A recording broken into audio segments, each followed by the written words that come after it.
What are the benefits of a small student-teacher ratio in providing quality education to the children? It's very important nowadays. If you look at students, even if you're looking at a class of 25 that we have, we find different range of learning capability levels in students. So it is important that as a school, as a teaching community, we understand what differentiated teaching and learning is all about. We look into the multiple intelligences and how different students learn in different ways, and each student is different. They all have their own weak points and the strong points, and here we have to work towards the weak points and obviously enhance the strong points that they have and enhance their development towards that.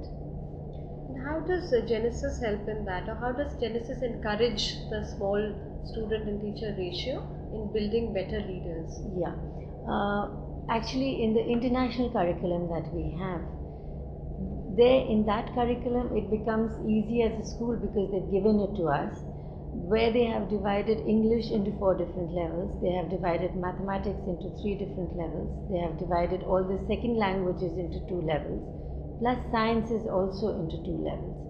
Now, I will just tell you the way they have divided it. English, they have English as a first language and English as a second language. In English as a first language, they have a core and an extended. That means a lower and a higher level. Similarly, they have a lower and higher level in English as a second language. They have a lower level, higher level, and a much higher additional level in mathematics. They have a lower and higher level in second languages and a lower and higher level in sciences.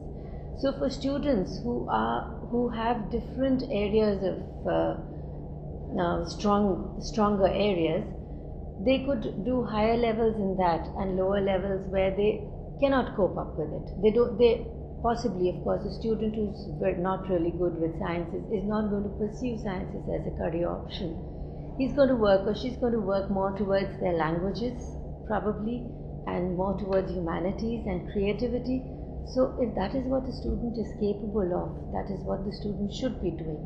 Why should we force him to be able to do a higher level of science and not get a good grade and, morally feels depressed about it, and there's so much pressure. So it eases the pressure on students, and it also helps them in improving in the subjects that they're good with and whatever their aptitude is towards.